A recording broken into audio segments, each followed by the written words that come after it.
What's up, guys? It's KB. Make sure you subscribe to the Underground Sports Philadelphia YouTube channel. Click the bell icon down below so you don't miss a single video from us. And thanks for tuning in to another video from Underground Sports Philadelphia. Now let's get into it. Philadelphia, baby, you're going to love it.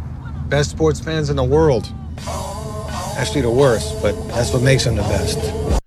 What is going on, everybody? Welcome in to episode number 649 of Underground Sports Philadelphia, presented by the City of Vineland. It's KB coming at you. I am freshly roasted from being out in the sun for the baseball and brunch 11:35 a.m. start time game that I attended today at Citizens Bank Park with the OG. We're going to talk some Phils. We'll talk this weekend as I was there on Friday night as well for Cole Hamels' retirement night. And man, oh man, the Phillies just, they never miss and they always know how to deliver on the retirement games, on celebrating their legends. So we'll talk that. And I do want to talk a little Sixers and just NBA in general because my oh my, has the NBA draft snuck up on everybody. Unless you're covering the Sixers day in and day out, which to that I say good luck. But I just want to talk about that as well and just how quickly the NBA slips away from you. So we'll talk about that.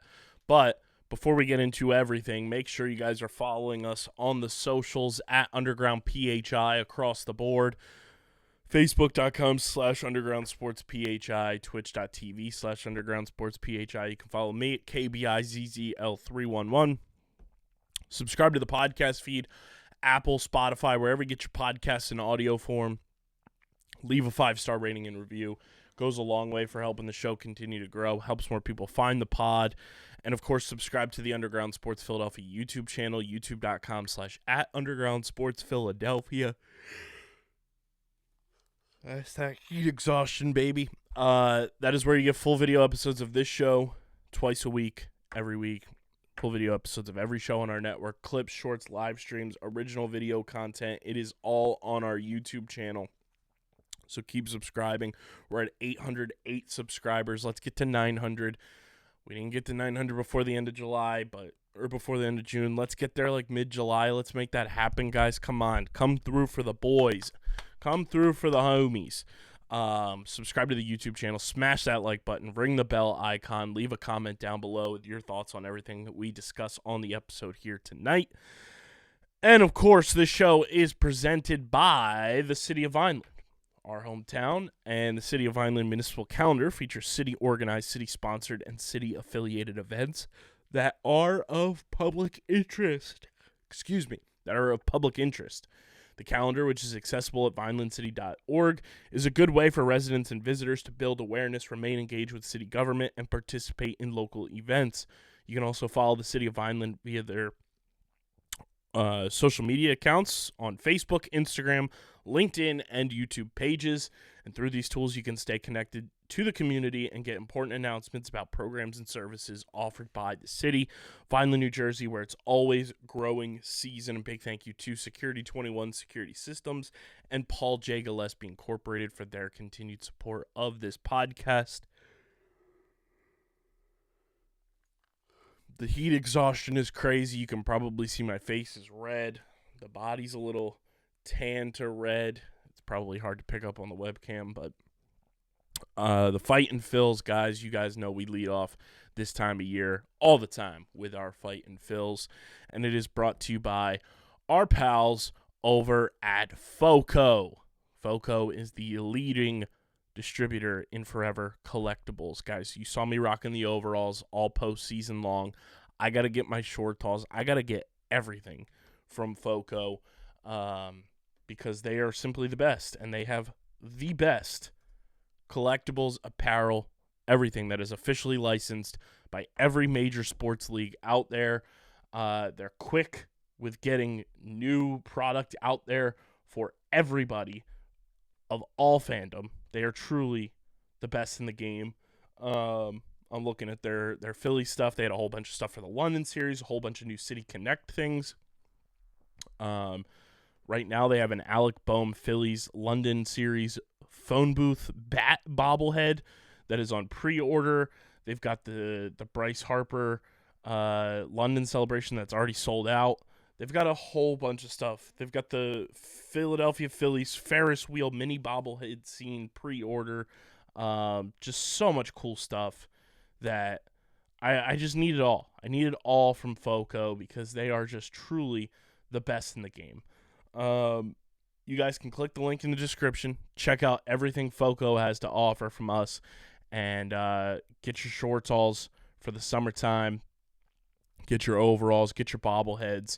Your friendship bracelets. We love FOCO. FOCO is simply the best.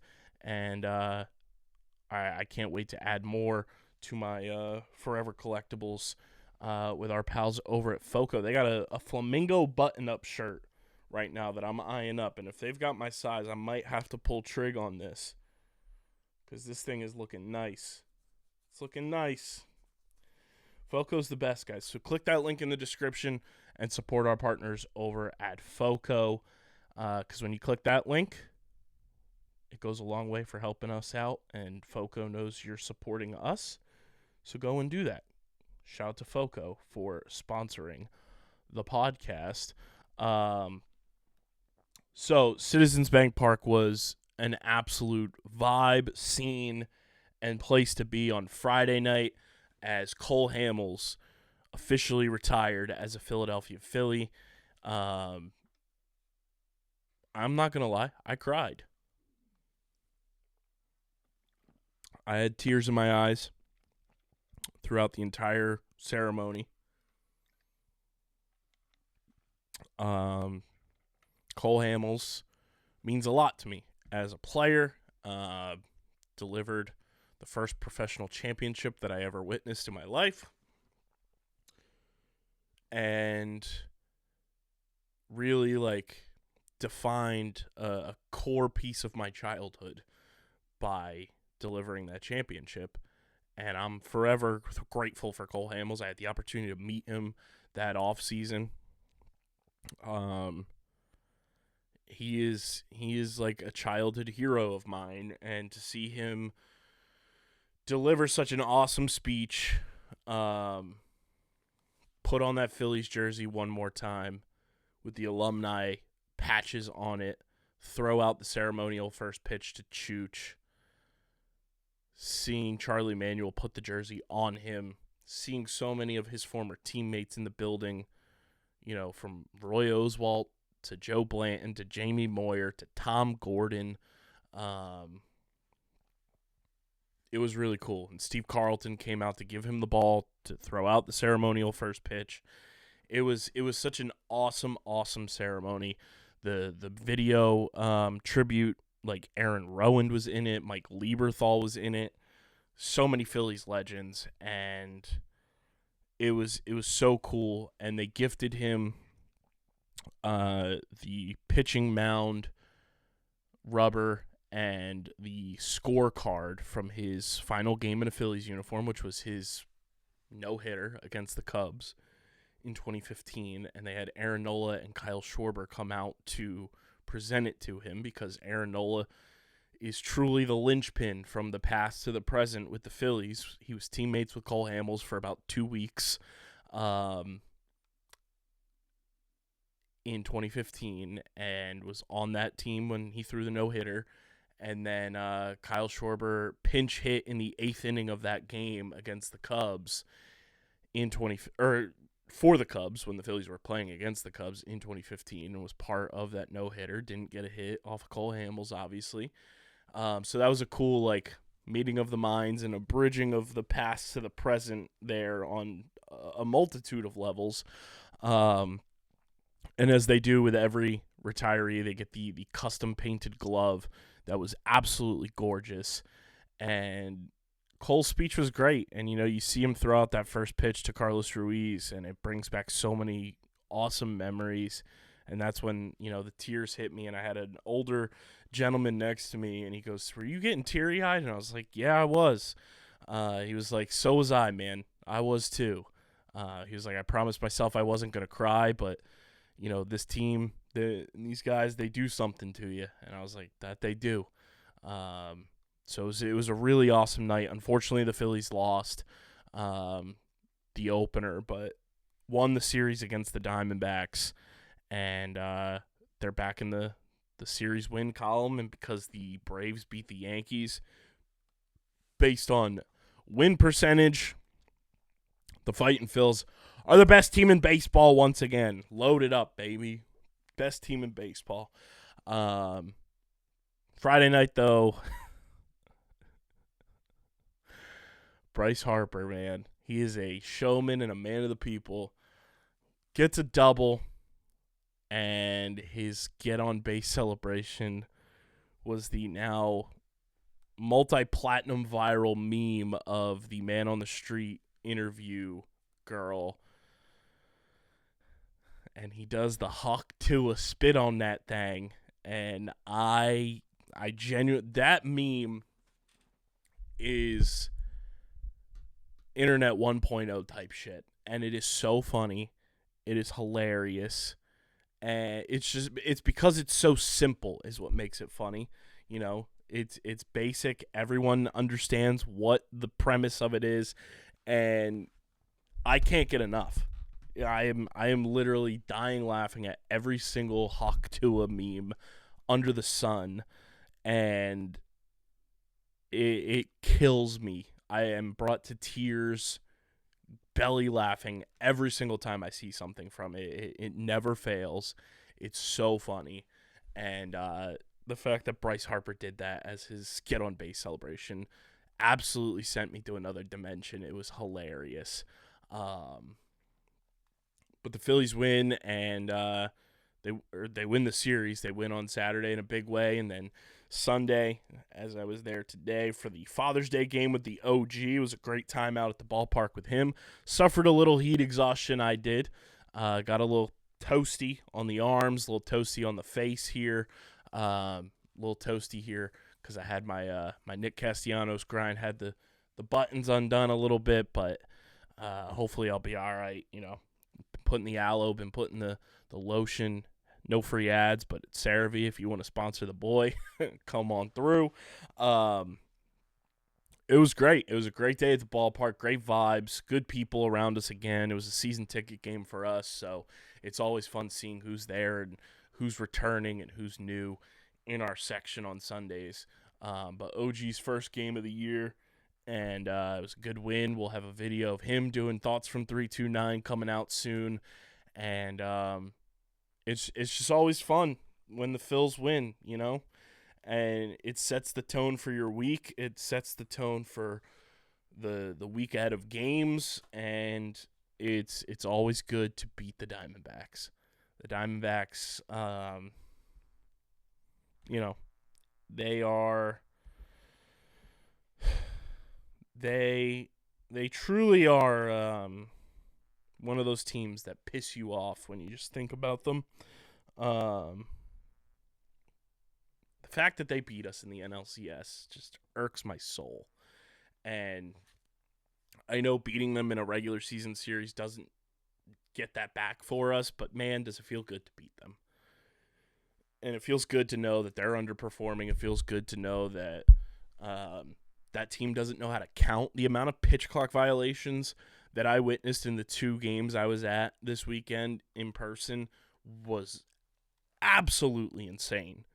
I guess they don't teach simple math in Arizona, and they don't allow pitchers to learn how to count properly because, my God, it was absurd the amount of pitch clock violations, especially that fraud and bozo Jordan Montgomery had. But man, it felt good to beat the Diamondbacks and see them win. Because the last time I had seen the Phillies and Diamondbacks play, the Phillies were eviscerating Merrill Kelly, and it was nice. It was nice to see another win against the Diamondbacks, which very weird that the Phillies face like 2 no names this weekend. And I guess Merrill Kelly's on the injured list, and I guess Zach Gallen is on the injured list. Yeah, I guess all the Diamondbacks pitchers are injured. Jesus Christ. And I guess Fott is out too. I have that's crazy. I'm like wondering why they're starting these no names. And I was like, I guess they're just bad, but like the Diamondbacks genuinely have like 3 very good starting pitchers. And I'm guessing they're all injured because Brandon Fott's on their roster. I guess he just didn't come across in the rotation for when the Phillies played them. Zach Gallen is on the injured list, I would assume. Let's see. This is making for such good podcasting. I know. I'm sorry. Wow, he's been out since May 31st. Hamstring strain. Where is homeboy? Other dude, Merrill Kelly. There he is. Since when has he been out? Let's see. Oh, damn. He's on the 60-day IL as of May 2nd. That sucks. Damn. No wonder the Diamondbacks are sucking. They don't have their top 2 pitchers rocking and rolling for them. But, hey, that's another reason why the Phillies got to go all in and make moves at the trade deadline and secure, their dominance at the top of the National League, because these teams that have been around in the past, you look at 2022 and the Marlins were in the playoffs, the Cardinals were in the playoffs, in those wild card rounds, the Padres were in the playoffs, like the Braves obviously, and the Braves have their own injuries that, sure, they're going to make the playoffs as a wild card team, but they don't have Acuna, they don't have Spencer Strider. There's injuries across the board, and this is a year for the Phillies to just shove all in and really make some noise in terms of like reclaiming the National League pennant, reclaiming a World Series championship. Like they've got 51 wins as of this recording, and that is the second most in baseball behind the Yankees, who are slumping like a mofo right now. So the Phillies got to really step it up and push their chips in the middle of the table, more so than ever. And I think they are going to do that, and they're doing it internally right now too, because they just signed Cristopher Sanchez to a 4-year extension, which I love that move to get that done now. Now he doesn't have to worry about stuff down the line. You have another emerging starting pitcher locked up for the next 4 years with options for 2 more after that, and the extension doesn't kick in until 2025. So he is here from now through 2028, and then 2 option years that kick in 29 and 2030, which don't even feel like real years. I love that move for the Phillies to just get that done, and now your top 4 starting pitchers are signed through 2025. I'm sure Ranger Suarez will be next on the extension list, because, listen, like, as good as our core in terms of hitting is right now, when you have Bryce Harper, when you have Alec Boehm, when you have Bryson Stott, JT Realmuto, Brandon Marsh, Trey Turner, Nicky C is under contract. You have a core of offensive power signed long term. It's just as pivotal that the Phillies have Zach Wheeler, Aaron Nola, Ranger Suarez, and Cristopher Sanchez signed long term. Now the real deal of figuring some things out is getting, Ranger signed long term past 2025, and then getting some other pieces in the mix for the offense and making trades that make sense. And I'm just sifting through MLB trade rumors right now. But, Cristopher Sanchez being signed long-term, that's a move that way back when in 2019 when the Phillies traded for Cristopher Sanchez, you didn't know what you were getting in him. The Rays giving up on a pitcher is like a death sentence almost, and I feel like we need to stop creating that narrative for the Tampa Bay Rays, because you look at some of the guys who have gotten away from Tampa Bay and how their careers have been revitalized and they're less injured and they're thriving in the MLB, and the Phillies have two of those guys in Cristopher Sanchez and Jose Alvarado. But Cristopher Sanchez was a crapshoot, and 13 months ago he was in AAA. And now he's a pivotal part of this starting rotation. He's one of the National League leaders in ERA, and is going to be a huge part of the Phillies' success moving forward the rest of this season, into the postseason, and years to come. And, I mean, looking at Cristopher Sanchez and what he is as a commodity. He's 27 years old, doesn't turn 28 until December. And I feel like he's learned a lot from Ranger Suarez. I feel like he's learned a lot from Zach Wheeler and Aaron Nola. In 15 games this year, and I watched him pitch today on Sunday, he was marvelous. He went 7 innings, barely, he went under 100 pitches, barely had 70 pitches going into the 7th inning, I think. He's a left-handed pitcher, and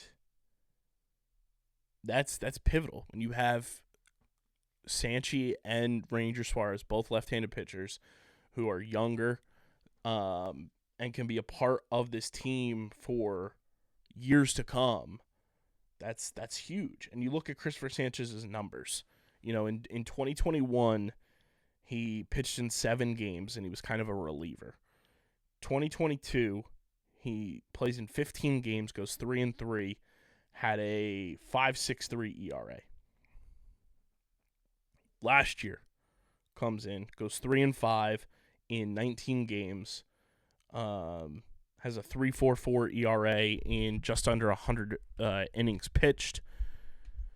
And now this year, 5-3 in 15 games started, 84 1/3 innings pitched. He's going to well surpass his career high in innings pitched over his next couple of starts.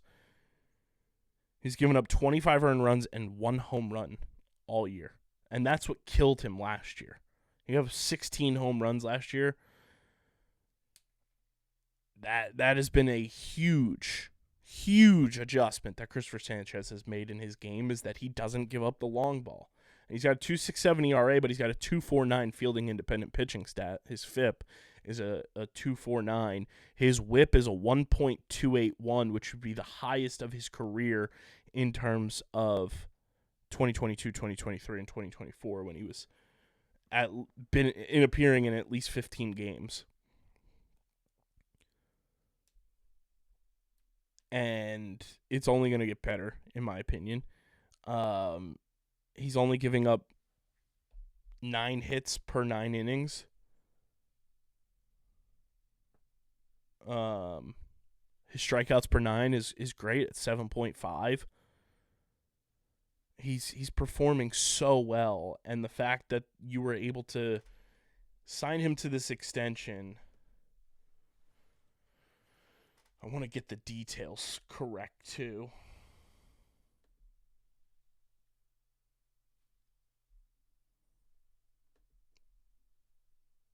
Here it is. So the extension will guarantee Sanchez $22.5 million in total. Club option years for 2029 is valued at $14 million. 2030 is $15 million. Both will rise if Sanchez manages to finish in the top 10 of NL Cy Young Award voting. To get a guy of this caliber, who is 27 years old, signed long-term for $22.5 million, That's a masterclass. That's life-altering money for Cristopher Sanchez. And that is organizational control and functionality on the Phillies' part, where you're not dishing out a massive contract for a guy who this year has been his best year, and outside of that, it's really been hit or miss. So you don't really like hamper yourself down with a contract, and it's a contract that allows you to do more with the roster. And it's awesome. I love it for both sides. And the Phillies just keep on winning, no matter if it's on the field, off the field, or something that's off the field that helps on the field. They're just continuing to razzle-dazzle and impress, and it's making all the haters sick, and I love it. I can't wait for the Ranger-Suarez extension. And he wasn't even eligible for arbitration until 2025-2026's offseason. It's awesome. And to see how talented he really is, and to get him at that price is fantastic for the Phillies and their flexibility with, just managing the luxury tax and everything, and having a potential elite starting pitcher who will be your number 4 pitcher for at least the next 3 to 4 years at that cost-controlled price is fantastic. And I'm happy Cristopher Sanchez is going to be here long term, and it's going to be awesome to watch how things unfold for the Phils as they now win another series. They continue to maintain that lead in the National League East. They're going to go to Detroit for the next 3 games, and the Tigers are 5 games under 500. They've kind of fallen off, sticking around in that AL Central, and some of the other teams in that division are also kind of falling off a bit. So, this could be big time for the Phils to figure some things out and get even more wins stockpiled before the month of July kicks in and the All-Star break and all that kind of stuff. The other thing, Phillies news-wise, they put Taijuan Walker on the injured list. He started Friday's game, gave up 3 home runs. It was not a great outing for the boy. I personally said when he came back from his injury to his elbow or his shoulder, whichever, I forget what it was. I'm sorry for forgetting, but that I felt like he rushed himself back to begin with. Now he's going on the injured list with a blister issue, according to Rob Thompson. Spencer Turnbull will rejoin the rotation and will be lined up to start on Wednesday against his former team, which is pretty cool for him. But yeah, Taijuan Walker has just had a really tough start to this season. It has not been ideal, and when you're a guy who throws a splitter and you can't get your splitter grip and it's burning you constantly, you got to get healthy, and that's something that you have to be confident enough in yourself to approach your manager, approach whoever you got to go to, and say, "Hey, I'm not right. I'm not where I need to be physically, and I'm dealing with this issue. We need to get it figured out, get it healed, and I'll do what it takes to help the team win." I understand you don't want to lose your spot in the rotation. I understand you don't want to feel like you're, quitting on the team. But when you're not 100% yourself, it's okay to admit that. And, I hope Taijuan gets healthy, and I hope the second half of the season he comes back and is on a revenge tour like no other to prove the doubters wrong, and becomes a pivotal part of this rotation for the Fightin' Phils, because they're going to need him to step up if they're going to utilize him in the rotation. They're going to need him big time. So hopefully he comes back healthy and, things go well in his healing process from that blister, because those can be a pain in the ass when it comes to just how long they can linger and how long it takes for them to fully get right, especially for a pitcher. And when you're dealing with different pitch grips, it truly can be a pain in the ass. So hoping for the best for Taijuan Walker. Michael Mercado gets the call up from AAA Lehigh Valley. He will be making his major league debut, hopefully within the next couple of days. We'll see how he pitches for the Phils, another Tampa Bay Rays former draft pick. Just looking at his stats down at AAA. Let's see.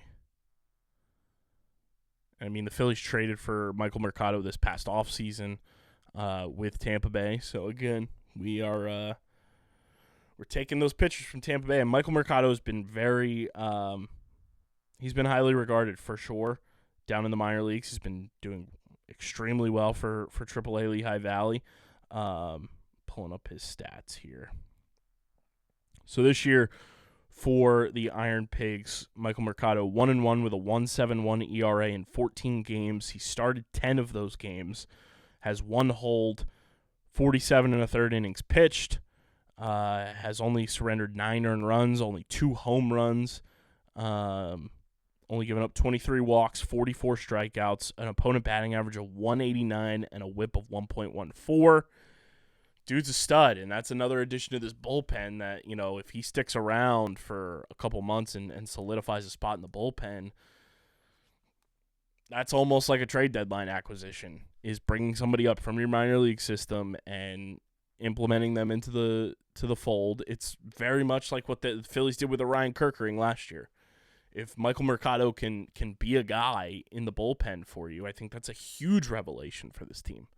Not that the bullpen has been bad, because you've had the likes of Kerkering, Jeff Hoffman, Matt Schramm, and Jose Alvarado kind of holding it down, but you've been kind of, you know, trying to get Sir Anthony Dominguez, which to his credit has really bounced back over the last month and a half. Gregory Soto has been, you know, Jekyll and Hyde a little bit this year. You've had moments in the bullpen that weren't ideal.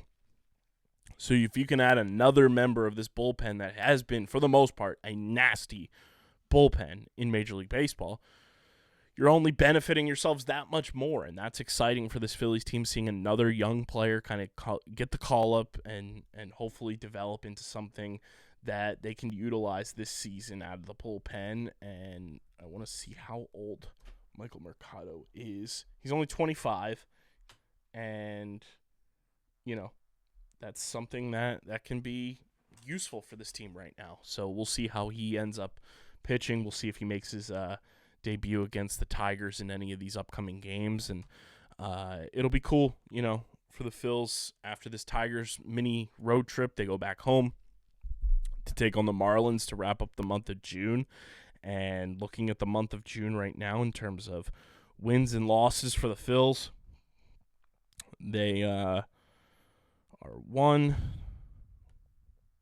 2, 3, 4, 5, 6, 7, 8, 9, 10, 11. 11 wins so far in the month of June out of 1, 2, 3, 4, 5, 6, 7, 8, 9, 10.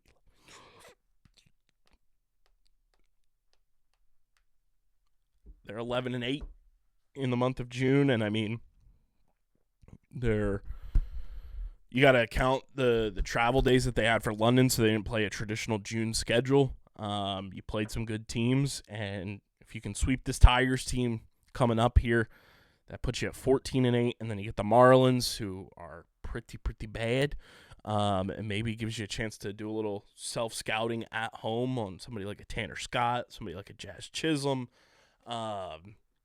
You know, this could be 9 straight wins for the Phils to close out the month, which would be huge.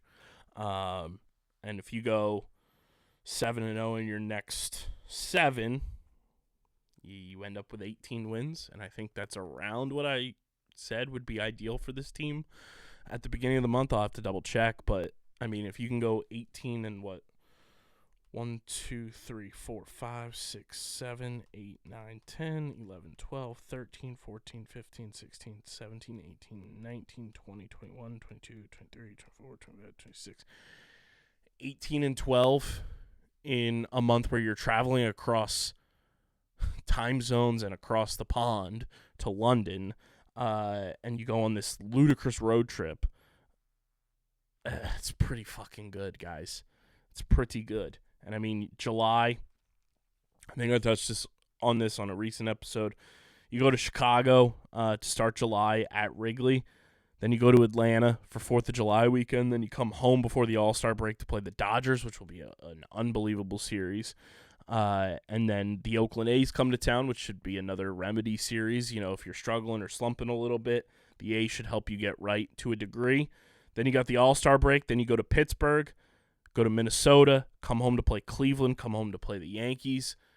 That'll be an unreal 6-game stretch at Citizens Bank Park to end the month of July, and who knows what the team looks like at that point.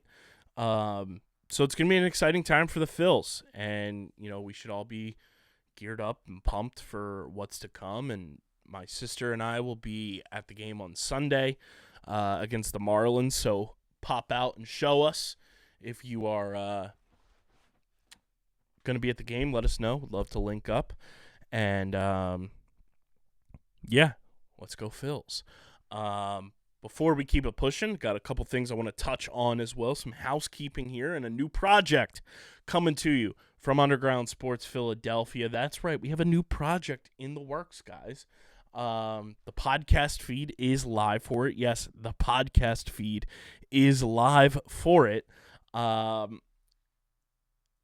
We've all been talking as a company and all of our creators that are still producing content for us at the current moment. We said, should we do an Olympics podcast? The Olympics are here. You know, there's a lot of sports that we cover, obviously, with somebody like Joel Embiid playing for Team USA in basketball. Golf is going to be in the Olympics. Soccer is going to be in the Olympics with Team USA. Brandon Marsh's sister is a track and field athlete, so there's a connection there. Myself, Christian, and Owen know swimming like the back of our hands. And we said, you know, this will be a cool way for us to get on the podcast charts, get our name out there in a different light. Not that it's in a bad light now, but just a different audience. And have people come and tune into Olympics coverage for fans, by fans. So I am proud to introduce the newest project. It is a group project from Underground Sports Philadelphia titled Light the Flame, an Olympics podcast, where your favorite Underground Sports Philadelphia personalities will come together to discuss, banter, and break down the Olympic Games, starting with Paris 2024 and beyond.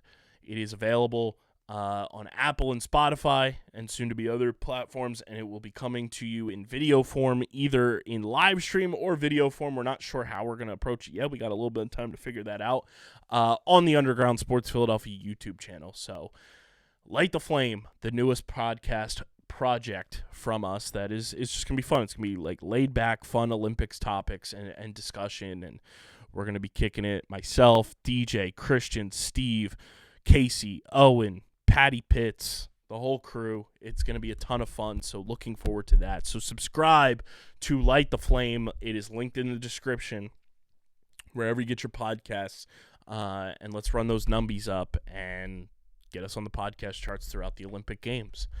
And I also want to talk to you guys about our newest partners. Yes, we have a new partner on board here at Underground Sports Philadelphia. Very excited about this one. It just came through the pipeline, within the hour of me recording this. And this portion of today's episode is brought to you by our new partner, Duracell Portable Power Stations. From the #1 trusted battery brand, Duracell Portable Power Stations and charging hubs allow you to power your laptops, mobile devices, lights, speakers, and any small electronics that make your life easier during a power outage or while away from a wall outlet. Guys, I can't tell you how pivotal this is. As somebody who works with cords and needs things to be charged all the time and is constantly on the go, this is a game changer. And to have Duracell, who is a big-time company just in the general landscape of life, to be creating a product like this that we are now fortunate enough to partner with is such a game changer. It is awesome. I can't wait to get some of these power stations and, when we have live events, we're going to be able to use this for all of our equipment. When we have, just our typical odds and ends here in the studio that need to be charged while we're recording, editing, all that kind of stuff, to have a stationary and portable as well. It can be stationary, it can be portable. They are awesome. So I just genuinely love this product already, and I haven't even used it, but the concept of the product in and of itself is going to be a game changer for Underground Sports Philadelphia. So click the link in the description and check out the Duracell portable power stations, including their 2024 Red Dot Award-winning M150 and M250 models, and untether your device charging from the wall and power the possibilities with Duracell portable power stations. Can't overstate how excited I am about that. So welcome to the Underground, Duracell. Last bit here. I guess it's just because of how boring the NBA season has been that it just doesn't register on my radar that the NBA draft is right around the corner. I genuinely don't even know the actual date for it.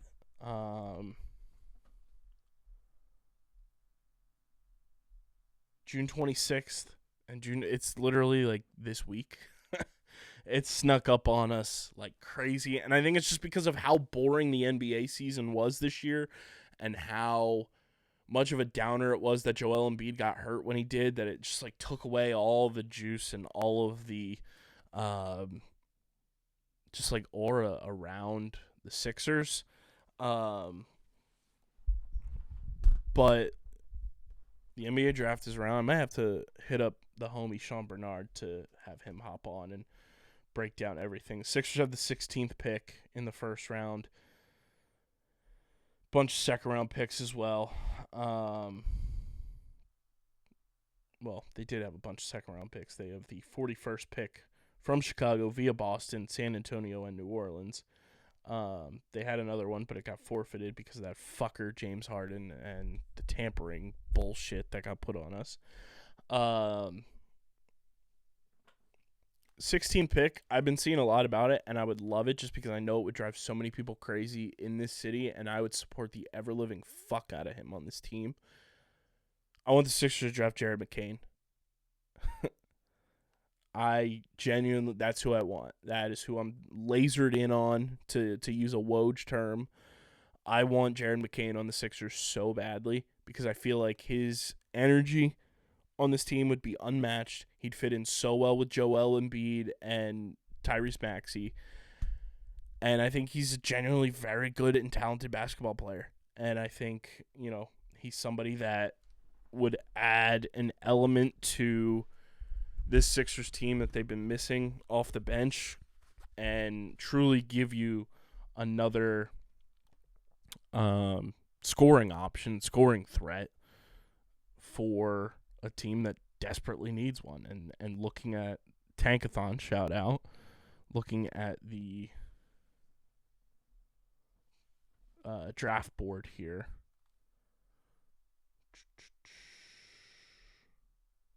Like, Jared McCain is going to be in that range. And it's very funny that the Heat pick in front of the Sixers and they have the Heat drafting Jared McCain. Same kind of thing happened with Tyrese Maxey. But yeah, I really want Jared McCain on the Sixers. I'll be bummed if they don't get him. He's the guy that I want. But does it feel like the NBA draft just kind of like snuck up on us and just out of nowhere, became a thing? It truly came out of nowhere. And I genuinely think it feels that way because the NBA season was extremely boring this year. The finals was boring. And for us personally, like, the Sixers season was a disappointment and a snooze fest and didn't really deliver on any type of level. But I just think that way about the NBA right now. Like, the NBA as a whole is just very boring. It doesn't deliver. like it has in the past, and I don't know. I've just lost a lot of. I've fallen out of love with the NBA over the past couple of years, and it doesn't really. It hasn't been doing it for me, and I don't know if that's just a product. The NBA is a product type thing. If it's the Sixers' incompetence and failures type of thing, or a combination of the two. But let me know in the YouTube comment section or the Apple Podcast reviews if you feel the same way about the NBA and the NBA draft just kind of like popping up and sneaking up on us out of nowhere, and who you want the Sixers to draft. I'd be interested to see the people who are diehards and following along all year long with the NBA, which if you are, you're a true blue sicko. And let me know who you want the Sixers to take with the 16th pick in the draft. That's all I got on this episode. We could be having a special guest in studio on the next episode, so stay tuned for that. Friday, we will be at the boy Jamil Demby's football camp in Vineland, so looking forward to some awesome in-person content there and continuing to build that portfolio and footprint there with the boy. So definitely keep an eye out for all of our stuff coming from that. And of course, guys, get your merch from our awesome merch partners at PHI Apparel Company. That's phiapparel.co. Stand out in the crowd when you're going to Citizens Bank Park all summer long. Rep the Phillies, the Eagles, the Flyers, the Sixers, the Union, and Underground Sports Philadelphia. Get your exclusive Underground Sports Philadelphia podcast merch from our awesome merch partners. Go to phiapparel.co and use code Underground for 10% off your merch order. Follow us on the socials at Underground PHI, Twitter, Instagram, TikTok, Threads, Facebook.com/Underground Sports PHI, Twitch.tv/Underground Sports PHI. You can follow me on Twitter at KBIZZL311. Subscribe to the podcast feed, Apple, Spotify, wherever you get your podcasts in audio form. Leave a 5-star rating and review. It goes a long way for helping the show continue to grow, allows us to do more dope stuff with and for you guys. And, of course, subscribe to the Underground Sports Philadelphia YouTube channel, youtube.com/@Underground Sports Philadelphia. That is where you get full video episodes of this show twice a week, full video episodes of every show on our network, clips, shorts, live streams, original video content. It's all on our YouTube channel. We're at 808 subscribers. Let's get to 900. Let's get to 1,000. Smash the like button. Ring the bell icon. Leave a comment down below in the comment section. And, of course, this show is presented by the City of Vineland. And whether you're a company looking to expand, relocate, or you're a new business startup, selecting the right location is critical to your success. Vineland, New Jersey offers both an affordable business location and an excellent quality of life. The city's economic development department is a one-stop source for moving your project through the development and approval process. And their goal is to make this process as smooth as possible while providing the fastest turnaround times in the region. If you're considering potential locations for your operation, contact the Vineland Economic Development Team at 856-794-4100. That's 856-794-4100. Vineland, New Jersey, where it's always growing season. And big thank you to Security 21 Security Systems and Paul J. Gillespie Incorporated for their continued support of this podcast. This has been episode number 649 of Underground Sports Philadelphia. I'm your boy KB. Congrats to Cole Hamels. Let's go Phils. Let's go get Jared McCain. Subscribe to Light the Torch. I'm sorry, Light the Flame. Light the Flame. Light the Flame. Light the Flame. It's in the description. Subscribe. And I'll see you guys on the next one. But until then, I'm getting the heck up out of here, and I am signing off. Peace.